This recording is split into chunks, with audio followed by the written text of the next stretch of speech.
Hello friends, good morning. मोर mini ब्लॉगলৈ সকলোকে স্বাগতম জনালোঁ।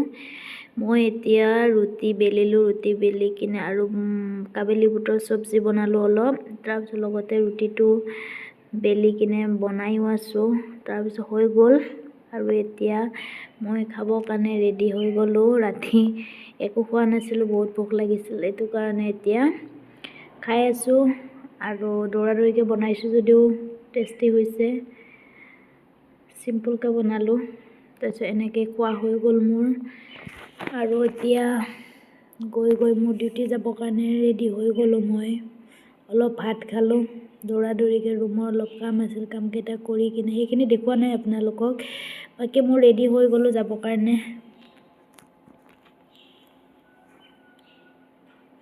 পূৰা ৰেডি, খাই বৈ বাই।